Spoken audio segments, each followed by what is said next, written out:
Okay, so now anybody else want to read off what the cause of your anger is? I hope everybody sees that the cause of our anger is always the same. It's that we are playing a game called punitive God. See, that's the cause of anger. See, when we go up to our head and judge the other person as irresponsible, selfish, stupid, this is a game that's been played for several centuries, you see, where somebody thinks they know what's right and they know what's wrong and that they know who deserves to suffer. So I call that game punitive God. So we are playing the game punitive God when we are angry. Yes? It seems like there's kind of a toggle switch between anger and hurt. And that when someone says to me, you need to be criticized, I feel angry and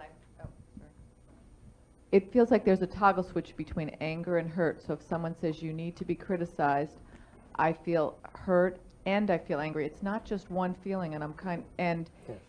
I'm curious what you'd say about that. Because if for any moment you get connected to the need, then you feel hurt. But then if the next moment you then go back up to the jackal judgment and start to judge the other person. So that means your attention is split. Part of you is connected to your need, and the hurt is because you have a need for more respect or something like that. That might be the need, it's at the bottom of it. But the anger tells you that your full attention is not on the need. So you can never be feeling anger and still be needing, if you're feeling anger, you would say your thinking is always divorced from needing respect? There's always a part of your consciousness that is not on the need. It is up in your head playing the game punitive God. When our full attention is on our needs, it's impossible to be angry. No matter what the person is doing to you, you cannot be angry if your full attention is on either your need or the other person's need. Yes?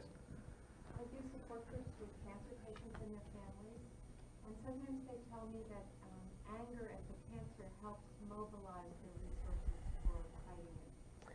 I hear the same thing about almost every country I work in which people are afraid that if they don't get angry, they're going to be passive and not deal with the oppression they're dealing with.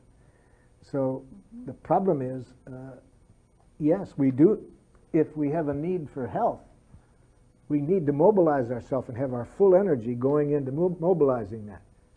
But I think we'll have more energy if we get connected to what our need is and not have part of it distracted, because I think the energy that comes from anger is not really a fully life-serving energy.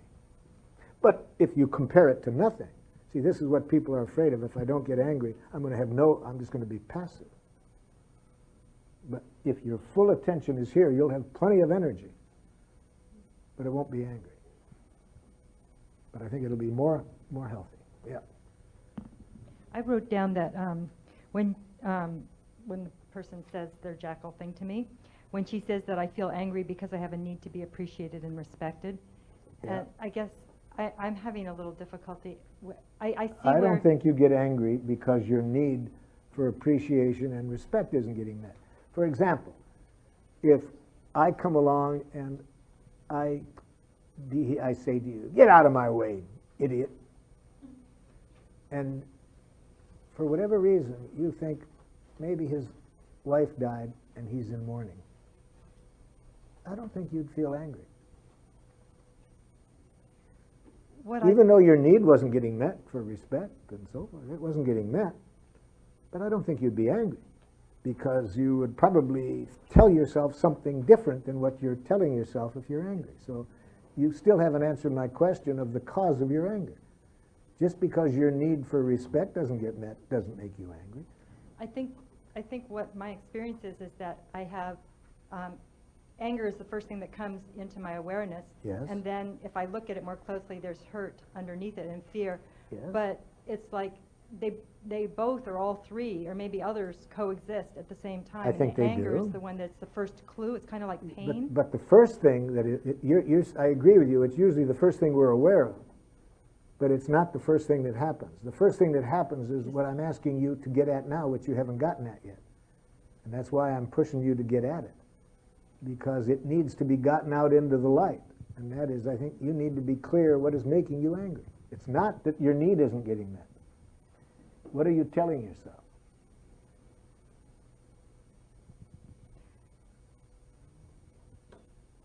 Yeah, some jackal thoughts. Yeah. But That's the first thing that came. But your inner jackal speaks so rapidly, right, and it's been in there so long that very often you're not conscious of it. right. But I'm wondering if it can, for some reason, I want to make the distinction between like depression, guilt, and shame, which seem like they're like really unproductive or counterproductive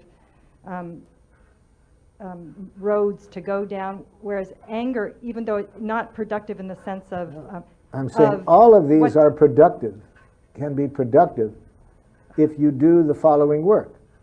If first you identify the thinking that is making you feel this way. Okay.